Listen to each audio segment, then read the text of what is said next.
The date is November 23rd, 2010. This is my memoirs called Foolish Pride by Alan R. Helfer. I am standing at the door of my house in the late afternoon on Friday. The year is 1999. My children and grandchildren are arriving at the house to join my close friends to honor me on the occasion of the 50th anniversary of my bar mitzvah. It is an experience that I have been dreaming of for many years. I was hoping to recreate a bar mitzvah celebration that I was robbed of. 50 years ago, my bar mitzvah was a very traumatic experience for me. All those arriving have no idea what is going on in my mind. My friends will be here soon. They were the ones who saved my life and didn't even know what was going on. My wife Beverly prepared the Sabbath meal, and I observed the interaction and love that was taking place. I could not have been happier. My friends reminisced about the past. It's hard to believe that so many years have passed. My precious grandchildren, who I adore, are laughing and having a great time. Finally, they went to bed, leaving the adults. I think we stayed up half the night just talking. It could not have been any better. We finally decided to get to sleep, as we had to get to synagogue early in the morning.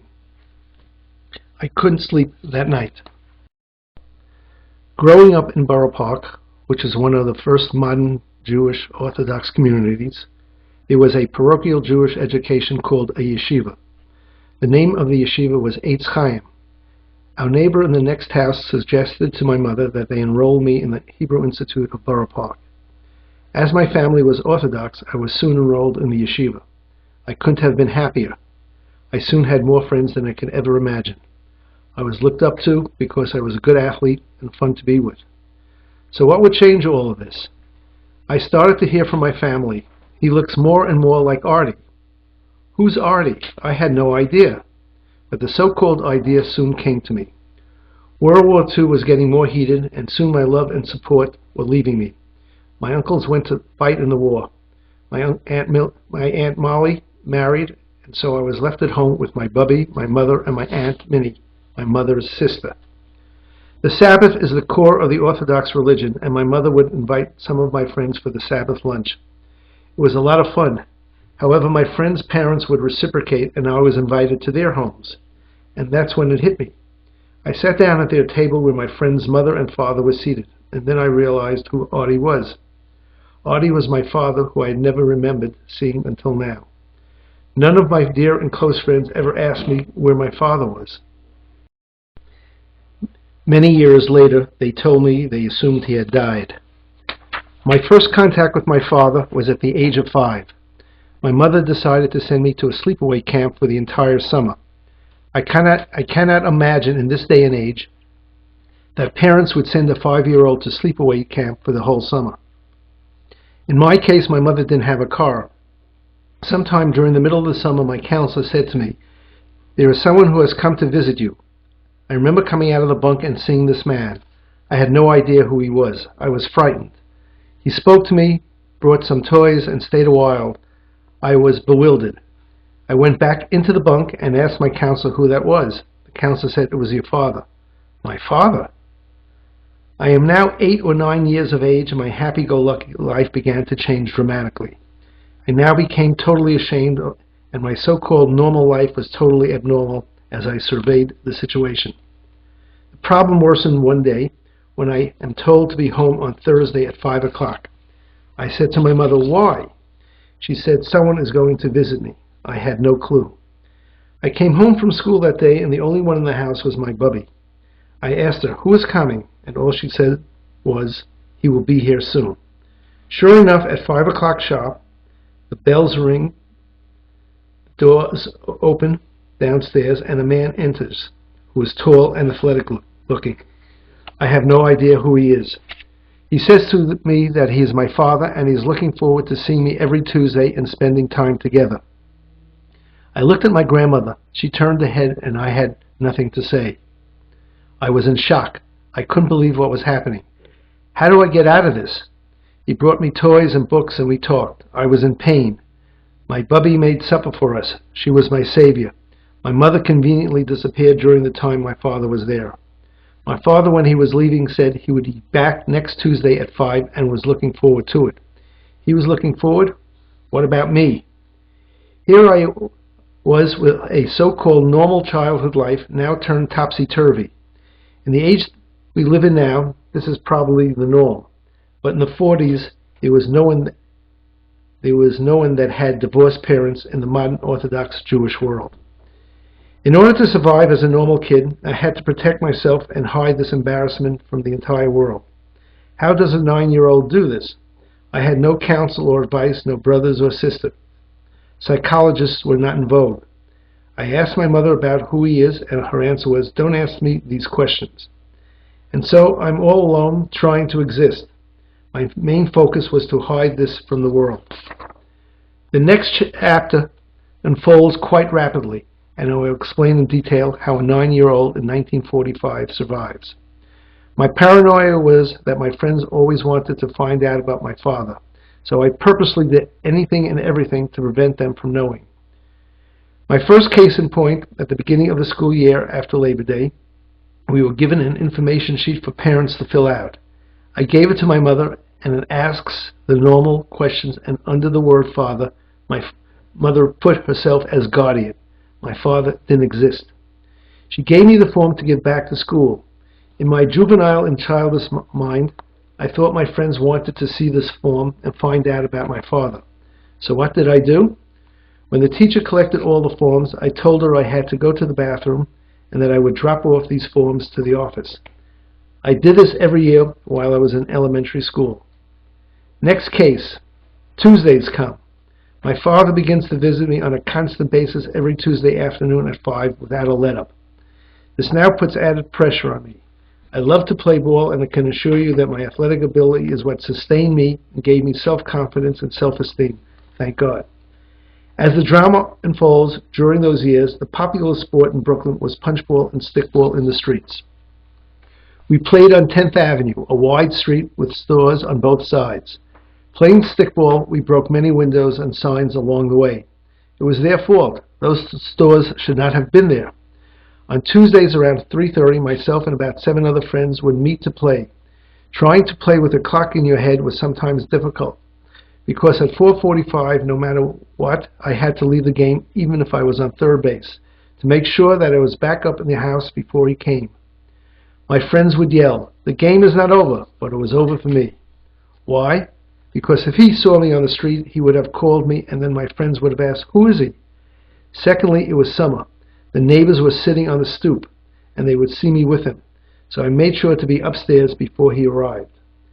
My father knew for years that I loved the Brooklyn Dodgers. The Dodger players were like family, and baseball was entirely different than it is today. The only way my father would be able to get me out of the house would be to get tickets to a Brooklyn Dodger baseball game on a Tuesday night. He tried over and over to take me to a game. However, his attempts to get me out of the house were fruitless. Every week I would give him another excuse, but I was running out of excuses, to the point that I was ready to give up. The Tuesday night came when the Dodger night game was to be played. I was up in the house when he came. My bubby made dinner for us. I had no way out. As we were finishing dinner, I said I didn't feel well, and what I really did is I shoved my finger down my throat and started to throw up.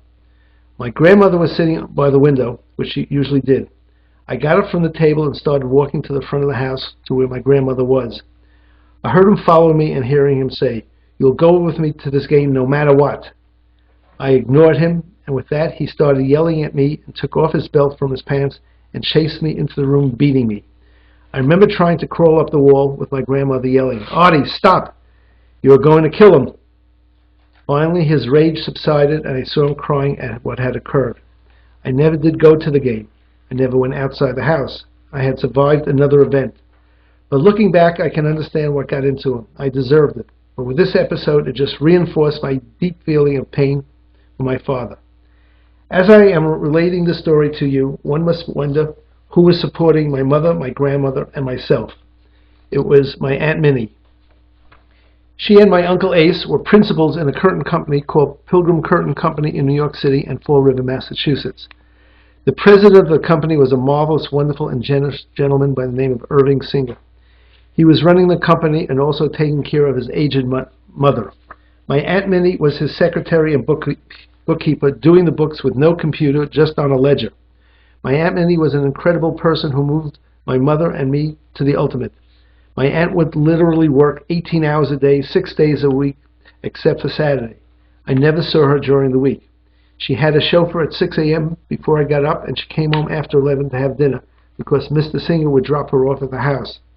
There were times that my mother would make dinner for them at 11 o'clock at night. And so the saga becomes more involved. Irving Singer has a mother to take care of, and my Aunt Minnie has my grandmother, my mother, and me to support. They then became intertwined into this web. Whether they were lovers but couldn't extract themselves from this abyss, we will never know.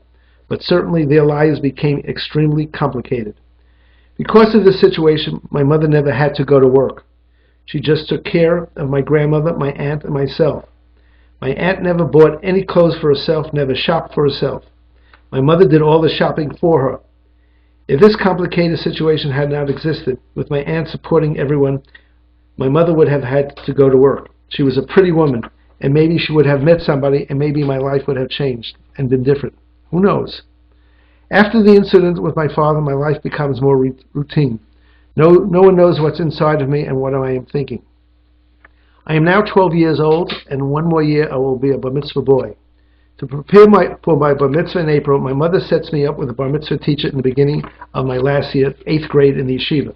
He was a kind gentleman, but my life was concentrated on the basketball court rather than studying my bar mitzvah lessons. But I was sure I could accomplish both. My last year at the yeshiva is uneventful until about 3 months before my bar mitzvah. One cold winter night, my Aunt Molly and her husband, Frank, came over to my house, and my mother and Aunt Minnie, my grandmother, and Irving Singer were also there. We all had dinner together. I went to my room to do some homework. As it was getting late, I came back to the kitchen and kissed them all goodnight, and they all wished me well on my bar mitzvah lessons. I went back to my room in the front of the house and started to go to sleep when I heard them speaking heatedly in the kitchen. I could hear a little of the conversation, and it seemed they were speaking about my father. I decided to get out of bed to sneak closer to the kitchen to hear what they were saying. They were talking about the plans for the bar mitzvah, the invitations, and the luncheon to follow the services. All of my friends were to be invited. My mother says, if Artie decides to come to the bar mitzvah, we will have a cop at the door of the shul and not allow him in. I was devastated and in shock. Here I am after all of these years protecting my secret, and in one dreadful moment, this would all come to an end. The embarrassment to me would be earth-shaking. I crawled back into my bed, crying with no one to look to for help. I remember becoming depressed and totally consumed about what I had heard. Still, my father came visiting me punctually every Tuesday at 5 o'clock. Approximately 6 weeks before my bar mitzvah, the telephone rings in the house. The telephone was on an old Singer sewing machine by a white wall. My mother answers the phone and quickly says, "It's for you. It's for you." It always meant it was my father. He had no name. I take the phone and get on. It is my father. The conversation went something like this. "How are you, Alan?" "Fine." I was always monosyllabic with him. I never ever had a real conversation with him. It was painful. "You know you are going to be a bar mitzvah boy in 6 weeks. You're going to be a man." I said to myself, "Sure. I've been thinking like a man for the last 5 years. He then says to me, "Now that you are becoming a man, I want to ask you a question, and I want you to answer me honestly. Do you want to see me again?" I realized from the questions that they must have told him that if he comes to the bar mitzvah at the synagogue, he will be taken away. I then decided that if I tell him to come, that he would be there regardless of the consequences. First of all, how do you ask a question like that to a child? I remember staring into this white wall, remembering all the agony of trying to protect myself each and every Tuesday, and now to blow the whole thing open in one shot. But then again, how do I say to my father that I don't ever want to see him again? No one should ever be faced with this decision, but I was. I didn't want to hurt him, but I had to rid myself of this problem. I couldn't take it anymore. I had enough. He said to me, "I haven't heard your answer." I took a deep breath and I said to him, "No, I don't want to see you." With that, I heard a shriek, a cry, and a gulp. He composed himself and finally said, "I want to wish you mazel tov on the bar mitzvah, and I will always be proud of you and love you to the day I die." He hung up, and I don't know whether to cry or not. On one hand, I was relieved because now I was a free man, and on the other hand, I no longer have a father. I can no longer fulfill the commandment in the Torah of honoring my father and mother. I will now have to live with this decision for the rest of my life. I hope God forgives me. That night, for some reason, I slept as sound as I ever slept. But before I fell asleep, I remember asking God for forgiveness. I knew I took the easy way out. I had to. I couldn't go on living this way forever. My bar mitzvah day comes on the 26th of April, 1949. I remember being scared walking to the synagogue with my family. I couldn't concentrate on what I had to recite during the service. I sat down in my seat near my uncle's in front of the pulpit. I recall that even though I was looking straight ahead, my head was constantly twisting around, looking back at the door to see if my father would show up. But he didn't. He honored my wish. The weather was beautiful. My aunts, uncles, and close friends seemed to be having a most enjoyable time. But I couldn't wait for the day to end and to get home. While they were having a great time, they didn't know how I felt. I was worn out. Even after the bar mitzvah, no one asked where my father was. To this day, I could never thank them enough for not trying to unlock my secret. Finally, after years of severe tension and anxiety, I was now at peace without having to worry about those weekly visits. I always worried whether he would surface again. It was always in the back of my mind. I was now in high school studying, but also playing a lot of basketball. I made the team as a freshman, and by my junior year had become the all-time scorer. In my own little world, I was happy with myself, getting the recognition of my peers and friends as I excelled on my high school basketball team. I was very fortunate in my senior year to have played in Madison Square Garden. I played at the Garden again when I was in college, as well as in a game that was televised. I bring up this fact because later on it becomes important. My social life was non-existent, even though there were girls who would have liked me to ask them out on a date. But playing basketball was my life, and I kept to it. I graduated high school and decided to go on to Yeshiva University with most of my friends. It seemed to be a natural progression. I decided from the very beginning to major in dentistry and made a very difficult and agonizing decision in not playing basketball for Yeshiva University. I knew that I would be unable to mix studies with basketball, which I loved. It was the right decision, but an emotionally difficult one. I now looked forward to the summer, as I was going to sleepaway camp, which was very beautiful. I was playing a lot of basketball. They were wonderful memories.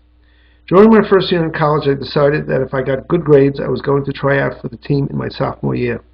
I was confused. I wanted it badly, but I didn't know if it was the right thing. I came to spring practice. The coach, Red Sarachek, who was still angry with me because I turned him down and decided not to play my freshman year, was running a drill. I was supposed to get close to the ground as we were running around the gym. Obviously, whether I did it purposely or not, I didn't get down far enough, and before long, a chair came whizzing over my head. He had made up my mind. I walked off the court and didn't play my sophomore year either. To this day, my coach is one of my closest friends, and from a terrible beginning, we fostered a great relationship. As my grades were maintained in my sophomore year, I decided without a doubt to play in my junior and senior years. Playing on the team was terrific. It afforded me the opportunity to play on the best team that Yeshiva ever had, and also to play on television and in Madison Square Garden against the Israeli Olympic team. I am ashamed to say that I took the last shot and missed in the Garden in front of 16,000 people, and the Israeli team beat us by 1 point. This game, as you will see later on, was a very important event in my life. In 1956, my life really takes a change. I had finished my junior year and decided to go with some friends to Camp Loon Lake in the Adirondack Mountains for the summer to play basketball for them. It was an idyllic setting between Lake Placid and Saranac Lake. It was July 4th, 1956. I was on the basketball court and someone fell on top of me and I heard a crunch. I was taken to the infirmary, and standing there was a blonde young girl who was taking one of her campers to the infirmary. It was truly love at first sight. As I said, girls were not a factor in my life until that moment. Because of a torn cartilage, I met the girl I fell in love with and eventually married, and still married to after 40 years. It was serendipity. It turned out July 4th, my Uncle Al in Norfolk, Virginia, died of a heart attack. Later on, my mother told me that she was going to bring me back from camp to go to the funeral, but she decided not to, thank goodness, because I would have had to leave my first and only love. I had an incredible summer. I only remember being extremely happy, happier than I had ever been. Unbeknownst to me was the fact that Beverly, who was 18 at the time, was dating a boy for 4 years, and her parents decided to send her to camp to get her away from him. His loss. Our relationship was getting more and more involved, and finally, when camp was over, we took the bus back to New York. We were met by her parents and her boyfriend. They asked me how I was getting home to Brooklyn. I had no clue. They said they would not mind dropping me off in Borough Park before they went home. Beverly's parents later remarked to her that they couldn't understand that there was no one at the bus terminal to pick me up.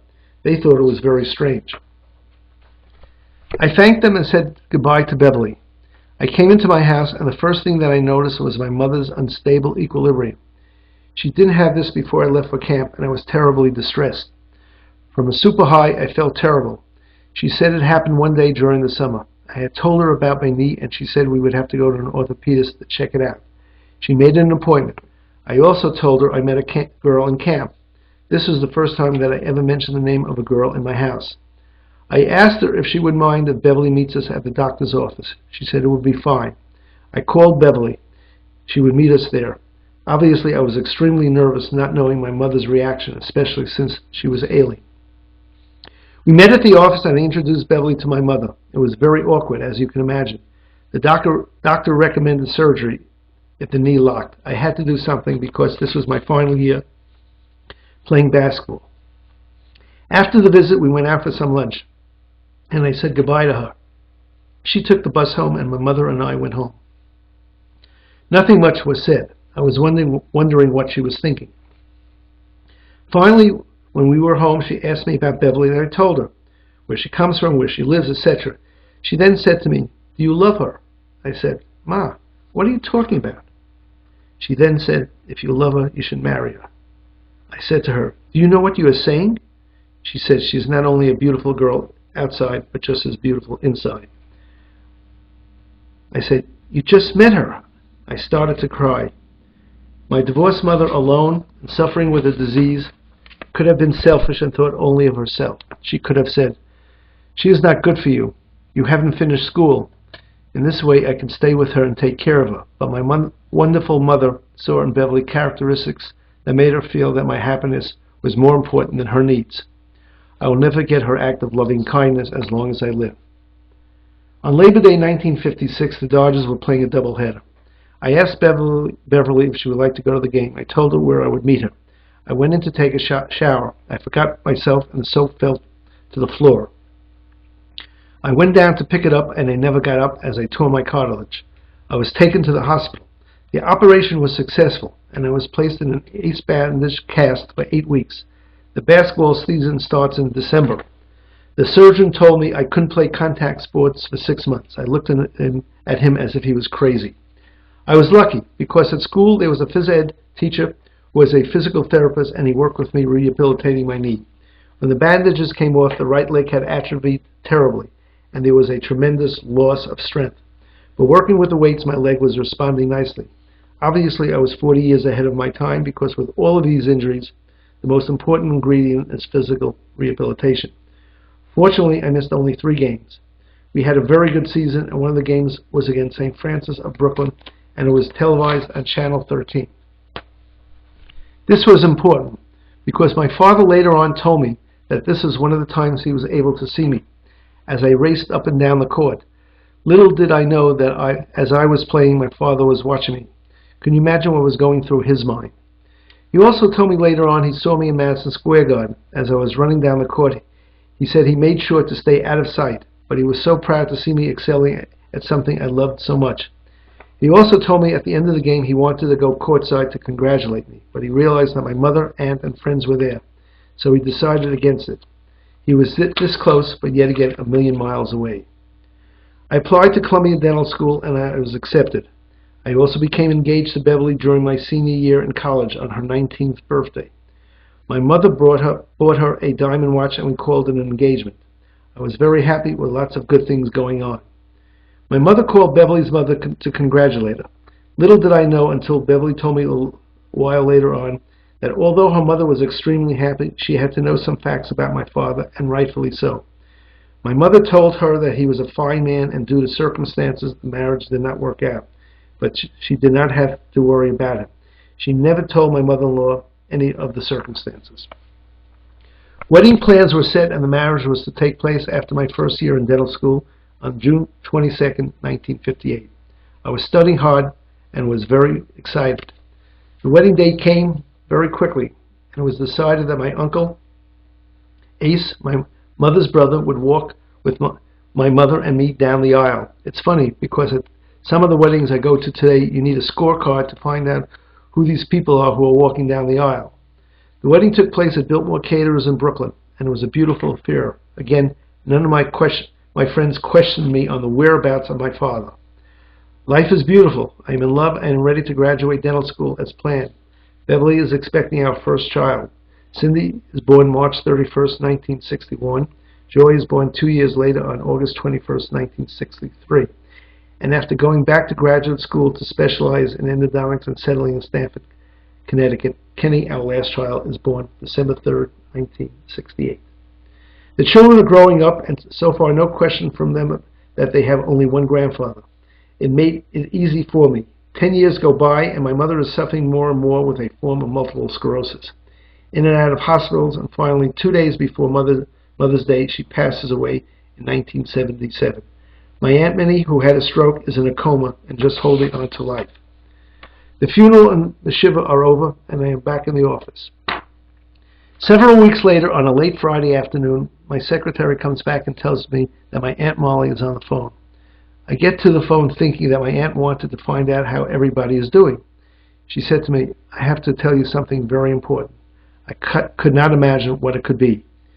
She then begins to tell me that she received a call from my father's sister that my father is very sick and he is in Columbia Presbyterian Hospital in New York.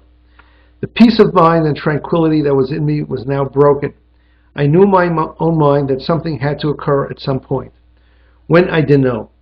There were times during the last 10 years when a rabbi friend of mine would say, "Why don't we look up your father?" I kept putting it off and burying it.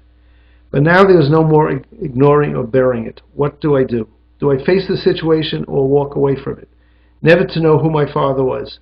I was in shock, and from the way my aunt spoke, it seemed that I didn't have much time. My mother had just died, and I couldn't use her as an excuse that going to see my father would hurt her. I asked my aunt what I should do. She said, "Do what you think is right." I didn't know whether I should thank her or not. I hung up, and after taking a deep breath, I immediately called my wife. Of course, she wasn't home. I then called information for the telephone number of the hospital. I got the number and began dialing. What do I say? How do I react? The telephone starts ringing. I hope that no one answers. This way I can say I tried, but sure enough, someone answers. It's a man's voice. He says, "Who is it?" I can't say, "It's your son," because he never had one. And so I say, "It's Alan." There is a silence that seemed like an eternity. I quickly say, "How are you feeling?" He says, "I'm doing okay." I then say, "I have a wedding on Sunday, but I can see you late Sunday afternoon." Here I am asking my father to see him when I rejected him almost 30 years ago. I'm thinking to myself that after what I did to him, he has every right to turn me away. He hesitates and then says that he wants to speak to his wife and that I should call him back in a half hour. I said, "Fine." I never knew he had remarried. While I'm waiting to call him back, I'm trying to figure out whether a yes or no answer was better. I call him back in 30 minutes, and he says he spoke with his wife and that around 5 o'clock Sunday would be fine. I wished him well and said goodbye. That was the most difficult telephone call I have made in my life, and I have made a few. I left the office, and when I got home, Beverly was there with the children. I told her what had happened. She couldn't believe it. She said to me, "What are you going to do?" I told her I couldn't do it by myself. I would ask my rabbi friend if he would go with me. The day of reckoning had finally come. Fortunately, it was Friday night and Saturday, a day of physical rest, but not emotional rest. I laid out my options in my mind. 1, leave well enough alone. My life was in an upslope. Everything was stable. Why rock the boat? What would you gain by all of this? 2, this was not your fate. It was Bashir, predestined for this to occur, and you can't turn your back on this. This may be your only chance, and if God forbid you ignore it and he passes away, can you live with yourself with peace of mind, not knowing who your biological father was? There was no question. I had to face up to it. I spoke to my rabbi, and he agreed to accompany Beverly and me to the hospital on Sunday. You can imagine what was going through my mind during those hours. How would I react? How would he react? What would the conversation be? How emotional would the meeting be? Would it be worth it all? My children sensed that something was going on, but they were too young to put their fingers on it. I woke Sunday morning extremely anxious and with trepidation. The hours went by slowly. My rabbi called to say he would pick us up at 4. Finally, it was time to go. Beverly and I got into the car. I kissed the children goodbye. There was silence in the car. Finally, the rabbi said to me, "What are you thinking?" I said, "Maybe we'll get a flat and not be able to go to the hospital."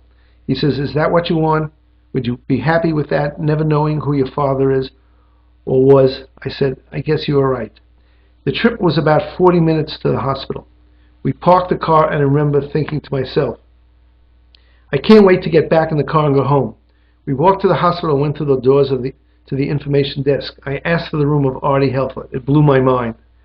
We went to the elevators, and I hate elevators, but this time I didn't. I was happy when we got in the elevator, hoping it would break down and get stuck between floors.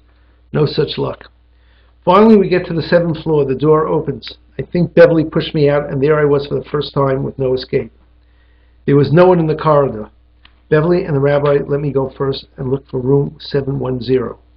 As I was walking down the corridor, a woman was leaving a room and approaching me. She said to me, "Are you Alan?" I said, "Yes."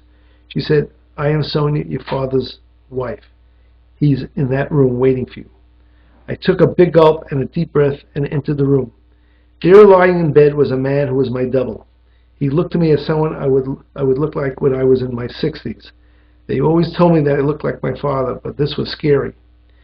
He was just as scared and nervous as I was. He looked me up and down and said, "How are you, son?" With that, we both became emotional, and I responded, "I'm fine, Dad." This was the first time he called me son, and this was the first time in my life I called someone Dad. No one can ever relate to that moment in time. We both started crying, and I went over to him and gave him a kiss. If I live to 1,000,000, I will never forget that moment and that feeling, a feeling of frustration and love. And why did it have to be this way? Why me? He then said to me that discussing the past would be a waste of time. Let's live for today and tomorrow. I said to him, "You're right, but I need to know some answers so that both of us can have peace of mind." He knew that my mother had died about 5 weeks earlier. He said he had loved her very much, but due to difficult circumstances, she gave in to her family rather than stick it out with him. He said we couldn't turn back the clock. It won't help. We spoke for a while longer, and I saw that he was getting tired. He said he was okay. I then called in Beverly and the rabbi and my father's wife, and we introduced each other. Beverly couldn't believe the similarity in looks. I saw the rabbi look at the hospital chart. Our stay was probably an hour, and I didn't want to drain him any further. I showed him the pictures of his grandchildren and said, "Next Sunday is Father's Day, and I would like to bring them up." He said he would prefer to see them when he gets home. I asked him how long he would be in the hospital. He said he didn't know. I said to him that if he wants, I would come every evening after I leave the office and spend time with him. He said, "That sounds fine," but he also said, "Make sure you don't take time away from your family." We all said goodbye, and I went over to him and kissed him on his forehead. I will never forget the look that he gave me. I told him I would call tomorrow to see how he is doing. We get into the elevator with all my emotions swirling around in my head. It was truly surreal and like a dream. We got back in the car, started back home. There was silence in the car until Beverly said, "I think it went well." I said, "I don't know what well means." The rabbi said, "I looked at the chart, and it appears that your father is very sick and time may be of the essence." I couldn't believe that time was running out after all of these years. And so I decided to make this quality time for however long it lasts. The rabbi dropped us off, and Beverly said she would make dinner. "I'll throw some franks on the grill," I said. "I just want to be alone." It was already getting late. I said, "I am going to bed." I had to collect my thoughts. I tried to sleep but couldn't. I was agitated and started to cry. Why did this have to happen? I saw right away as I laid eyes on him that we would have had an incredible relationship. There would not have been a generation gap. The next day I decided to call him around 11 o'clock. The telephone rang in the room and he picked it up. For the first time in my life I said, "Good morning, Dad." For some crazy reason it sounded so natural, and if I had said that as if I had said that every day of my life. He then started to cry. I quickly changed the subject and said that I would see him later in the day. I asked him if he needed anything for me to bring. He said, "Just bring yourself." I said, "Have a comfortable day, Dad." I couldn't wait for the day to be over. I drove down myself, went up to the 7th floor. Sonia was in the room when I walked in. She greeted me and said she would come back in a little while. Obviously, she knew her place, and I placed a kiss on his forehead. I said to him, "I hope you slept better than I did." He laughed. We then began to talk. I said, "Where do you live?" He said, "The Lower East Side." I couldn't believe it. I had thought he lived in Florida. I could have thrown a baseball as I went down the FDR Drive from my car to the apartment he lived in, as I was going to visit my mother in Brooklyn all of those years. He had lived there the last 20 years. I said to him, "Do you know where I live?" He said, "Yes." I said, "How do you know?" He knew I was a dentist and that his stepson was a dentist by the name of Herb Dash. He found out I lived in Stamford and practiced in Stamford and Greenwich. I said to him, "Why didn't you look me up?" He said he knew I was married and had 3 children. He learned that from his sister, who spoke with my Uncle Frank, who had owned a drugstore. I then said, "If you knew all this, why didn't you get in touch with me?" He said that I knew that you were doing well, and I am happy, and I didn't want to interfere with your life and children and cause you problems while your mother was alive. He said, "Sonia and I would go up with friends of ours to eat at the Clam Box in Coscob, Connecticut." I said, "You are 5 minutes from my office in Greenwich and 10 minutes from my house." He said, "I couldn't." He said, "How would it be if I came up to your office and the secretary said, 'Do you have an appointment? What's your name?' And I would have said, 'I have an appointment with Dr. Helfer. My name is Artie Helfer.' I just couldn't do it. And so the closest I came to you was 5 minutes away. What a horror. I couldn't contain my emotions and I started to cry. Look at all the time we would have had together. When I was talking to him, it was like talking to myself. I saw he was getting tired. We spoke for a little while longer, and then Sonia came in. I said to my father, "I would love to bring the kids up for Father's Day." He again said he would prefer to see them at home. I said, "They can't wait to meet their grandfather." I asked him what business he was in. He said he was in the toy auctioneering business. I said to myself, can you imagine all the toys my kids would have had? I said, "I will see you tomorrow." He said, "Do you mind if some of my friends meet you? It would be my pleasure for Beverly and me to meet them." I kissed him goodnight and said, "See you tomorrow." The next day, after I left the office, I picked Beverly up and went to the hospital. When we came into the room, there were 2 other couples there. They introduced themselves and started to shake their heads. I said to myself, I wonder how much they know, or if anyone knew what he was hiding inside. They were lovely couples, and I could see how close a relationship they had, and how much they loved and cared for my father. My father appeared to me was extremely outgoing, fun-loving, and the life of the party, which was my personality. That's what made it even more sad. I just pictured all the things we could have done together. I went to visit him every evening. Sunday arrived. It was Father's Day. I told him I would like to meet him to meet my children, his grandchildren. He didn't argue, and I said I would bring my in-laws also. My father-in-law said he knew of my father through a mutual friend. I said to Beverly that we would not stay long and tire him out. I told the children who we were going to see. Cindy was 16, Joy was 14, and Kenny was 9. They were all excited in their juvenile way, because at last the answer to where my Daddy's father was will be answered. I can just imagine what was going on in my father's mind that Sunday morning of Father's Day. No one could fathom that situation except the person himself. Beverly went out and bought him a lovely Father's Day gift, and the kids got him a Father's Day card, which was appropriate. My in-laws also brought him a gift. We arrived at the hospital. The kids looked adorable. Before we entered the room, I told the kids that my father may cry, and it's to be expected, as this is a very emotional experience. We entered the room, and my father was sitting up in a chair. I saw right away tears rolling down his cheek. He called them over, and the kids introduced themselves one by one. He gave them each a kiss, and I saw right away the pain that was going through his body, knowing full well that this was the seed of his next generation, not the step-grandchildren that he adopted. By the way, my father and Sonia never had children I was his only child. We got to talking, and he asked him about school and other things. My in-laws were terrific because they were able to interject their thoughts and made the experience not as emotional as I had imagined. He told the kids he was looking forward to seeing them at home after he got out of the hospital, that he had access to many toys and was looking forward to giving it to them. Little did he or I know that this would be the first and last time that my children would ever see him. We stayed longer than I thought, and I looked at Beverly and said, "I think we should go." He said, "Why not stay a little longer?" It was ironic because he originally hesitated regarding bringing the kids to the hospital in the first place. We all said goodnight, and he again kissed them goodbye and started to cry. It was very emotional, a scene I will never forget. On the trip back to Connecticut, I asked the kids what they were thinking. Cindy, being the oldest, said, "He seemed to be a very fine man," and they all said they were happy that they had the chance to meet him. The weeks went by, and our conversation, instead of focusing on the past, which was to no avail, was turning to the future. We could not put the blame on anyone. It was destined to be that way. It was already the beginning of July, and I saw that my father wasn't going home. The doctors felt he would be better off in the hospital. I then surmised that time was running out and that he would never leave the hospital. We had already gone to our summer place in Hopewell Junction, New York. Both the girls were in sleepaway camp. I saw him on Thursday at the end of July. We were now laughing more than crying, but I also saw that his condition was deteriorating quickly. I went up to the bungalow for the weekend, and I said to Beverly, "When the telephone rings now, it could be the end."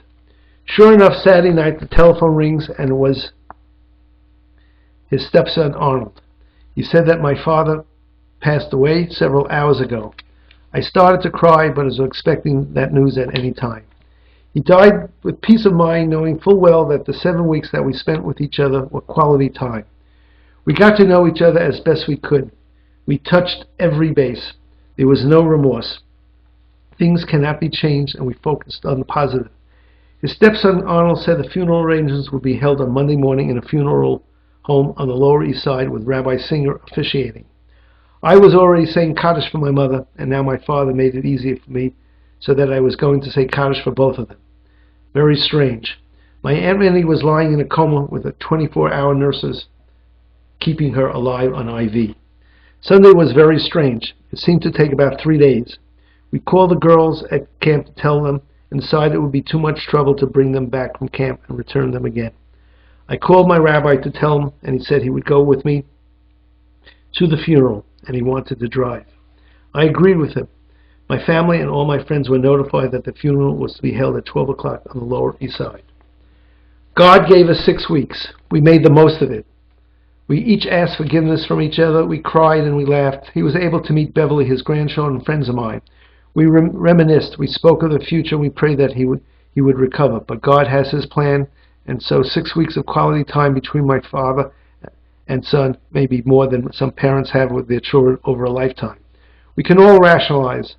I awoke Monday morning with tremendous anxiety, knowing that I will meet people who are complete strangers to me. The rabbi picked up Beverly and me at 10 o'clock, and we proceeded to New York. I said to myself, this is going to be one of the longest days of my life. We finally arrived at the funeral home. I stepped out of the car. Beverly gave me a kiss and said everything will work out, don't worry. The temperature outside was over 90 degrees. It was an extremely warm and brutal day. There were people already outside the funeral home. I walked into the funeral home and immediately saw that it was almost full already.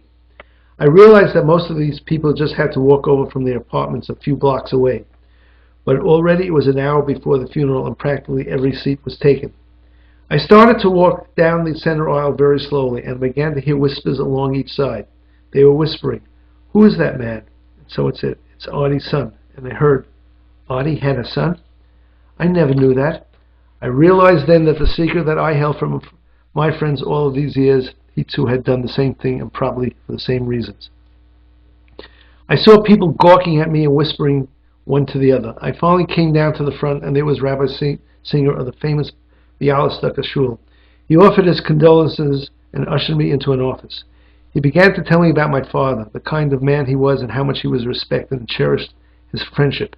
He told me that my father, who was not a totally religious man, was one of the most valuable people in the shul. The rabbi said, anytime there was a problem, I would call your father first. Your father would find an answer. I said to him, "Did my father ever discuss me with you?" He said, "Yes." He said he had a son he had not seen for almost 30 years. I said to the rabbi, "Why didn't you try to counsel him to get in touch with me?" The rabbi said, "I didn't.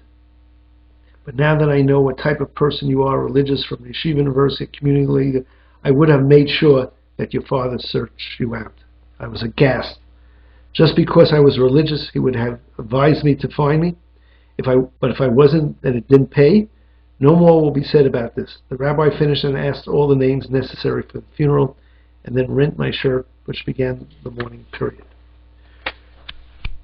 We then went out to the main funeral area, and by this time I looked around, and there were people who could not get in. They were standing outside, 10 deep. It was a great tribute to him, and it made me feel very, very proud of him. I have been to funerals where the predominance of people were family and friends of the children, but here it was all for him. Obviously, he had made great impact upon many, many people. That's what the legacy is, not the inheritance, because that has no meaning. That's an accumulation of personal assets. It's what you leave people to remember you by. They're fond, wonderful, and cherished memories. And that's what my father left them. The rabbi spoke, and he spoke from the heart. He truly loved my father and acted very diplomatically at the funeral, knowing full well that his wife, Sonia, and stepchildren, Barbie and Arnold, and their families were present. He didn't have an easy job, but he handled it well. But you can sense from what he was saying that this was just not an ordinary funeral of some person who died. When the formal funeral was over, the rabbi announced that the mourning period would be observed in my father's apartment, and that his son Alan would sit shiva at his home in Stanford. The rabbi said that everyone would rise and the family should follow the casket for burial in Wellwood Cemetery on Long Island. As I arose and followed the coffin, I could see the tears on unknown faces who came to pay their respects. At the door, when I stopped, people came over to me to express their condolences and briefly told me what kind of person my father was. These were strangers who I'll never see again, but they felt compelled because they knew they would never see me again. I was totally overwhelmed with emotion. I never would have believed what I saw. This outpouring of love for a man who made their lives better, not so much by financial aid, but by being the person who he was. He enriched their lives, especially in the closed community like the Lower East Side. It just added to my loss of how we could have had a relationship that would have bridged the generation gap and would have given each of us a full life, but it wasn't in the cards. People kept lining up before I got in the car just to express their love, and each told me different facets of who my father was. We proceeded to the cemetery, and the burial was bewildering to me. As I stood over the empty grave as the coffin was lowered, Sonia became hysterical. She almost threw herself in with him. I said to myself that this is not the end. I'm sure that God will give us a second chance somewhere, sometime, someplace. It was all so surreal. When the burial was over, I said the Kaddish and went over to Sonia and her children and offered my condolences. I told her I would call her. She said to me that after the Shiva, she would like for me to come to her apartment. She would like to talk to me. I said, fine. We went our respective ways. And so the Shiva began. I had just gotten up from my mother's Shiva, and here I am again in throes of another. It was hectic as usual, especially during the hot summer. I decided to sit in Stanford until Friday morning, and then the last night go back up to the bungalow. Finally, it was over. There were people from the Lower East Side who made the trip to pay their respects. They gave me more insight to this gregarious, fun-loving, and caring man. I could not be more proud. I had called Sonia several times. She said there was an avalanche of people non-stop. I made up to see her about 3 days after the Shiva. Beverly and I drove in, and that was the first time I had seen where my father lived. It was a typical Lower East Side apartment. She served tea and cake, and her children Barbie and Arnold were there. I didn't know what to expect. I had a feeling that when my father and I reunited, her concern was that he would change the will, whatever it was. She must have thought that maybe that was what I really was after, but obviously the will was in her hands, and after some pleasantries, she said my father died in peace, and that the last 7 weeks, even though he was in a lot of pain, the pain was bearable because of me. She then said that my father wanted me to have several things. She brought me out his tallis, a gold money clip with no money, and his watch. I said to her, it's not necessary. She said this was his wish. I think she felt relieved that I wasn't going to pursue other avenues, which of course I wasn't. We stayed for a while and kissed and said goodbye, and I said I would call her. I called her once a week to check in with her, but she was really nothing to me and maybe could have been the cause of my problems. I am sure she realized that sooner or later these calls would become less and less, which they did. I called his sisters, and they were very nice. They were aunts. They were my aunts whom I had never seen. Nice women, nice families, but you can't bring back time. It never works. Finally, in early September, my aunt, who was in a coma for 2 years, passed away. That was how it had to be. She was responsible for everyone. Now that they were no longer alive, it was time for her to join them. And so I arranged for another funeral. And so my story comes to an end. How does one reflect upon his life? Obviously, we have to accept the way the cards are dealt. But in playing cards, there are times that you can work the cards differently so that you can cut your losses. But once they are dealt, that is what you have to play with. In my case, I was not responsible for the divorce, nor was I responsible for the way I behaved as a child. Sure, when my father asked me if I wanted to see him again, I could have said yes, but that would have created an enormous amount of trauma to my life from which I may have never recovered. So I cut my losses, and yes, I took the easy way out and rid myself of pain that I was experiencing each and every week. If I didn't hear the discussion that night while they thought I was sleeping, maybe I would have answered him differently, and maybe not.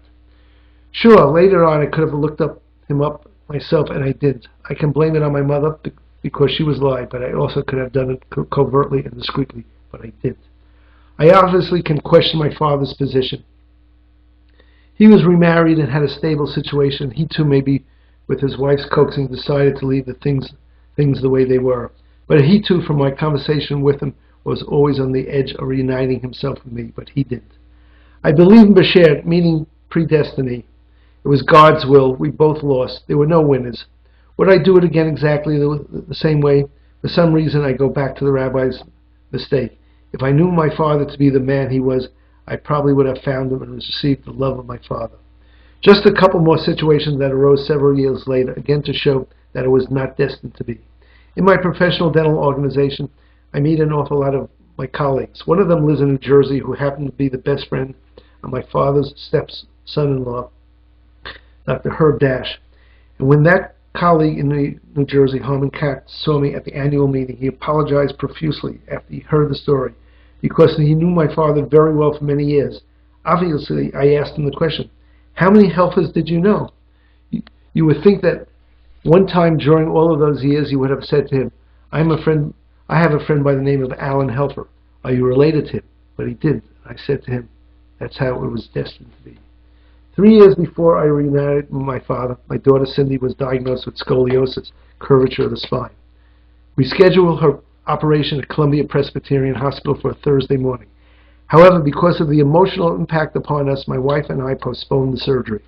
My father related to me that his step-granddaughter was operated on that same morning for scoliosis, also at Columbia Presbyterian Hospital. As I said before, it was destined to be. If it were, we would have found ourselves together at the hospital that day. To bring the story to a close, a year after my father's death, Sonia called me to tell me that there would be an unveiling of the monument at the cemetery. It was to be held on a Sunday morning. Beverly and I arrived promptly. I noticed there was a double headstone. My father's name was on one side and the other side was blank, meaning Sonia one day would be buried alongside him. Prayers were said, the unveiling was concluded. I said goodbye to Sonia and her family. That was the last time I ever saw her. I heard later on she remarried and had gotten divorced. There is a Jewish custom that prior to Rosh Hashanah we go to the cemetery to say prayers and ask forgiveness. I have done this all my life, visiting my relatives, my mother and my father. When I visit my father's grave, I become emotional. I feel cheated. I then place a stone on top of the monument, indicating that I was there. All the years that I have been doing this, there were no stones there except the ones I had placed myself. During the summer of 1999, a friend of mine had messaged me from Rabbi Singer. Sonia had passed away. She outlived my father by 23 years. After the summer, Beverly and I planned to go to the cemetery before the holidays. As we were driving there, I said to Beverly, do you think Sonia is buried with my father? Beverly responded, have you lost your mind? Don't you remember she almost threw herself into the grave? What are you thinking? I'm thinking that God's plan would not allow her to be there. Beverly then says, I'll bet you $10 for charity that she is there. I said, I'll take that bet.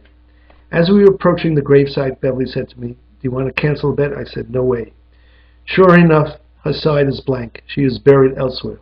Beverly started to cry. How did you know? I said, my instincts told me they were to spend their afterlives not together, but each separately. I hope there is a lesson to be learned after you read my story. I think my lesson is that we both buried our heads, took the easy way out, but in the end we both suffered. Because as we saw during those last weeks, we had so much in common to share with each other. Both our lives would have been full and complete. We short-changed each other. As I always say, it is not a perfect world, and we can only do whatever each and everyone's chemistry dictates. I hope that whoever reads this and is faced with a similar situation will use my insights and experiences to resolve their own issues as comfortably as possible. And if I would entitle this story, it would be Foolish Pride.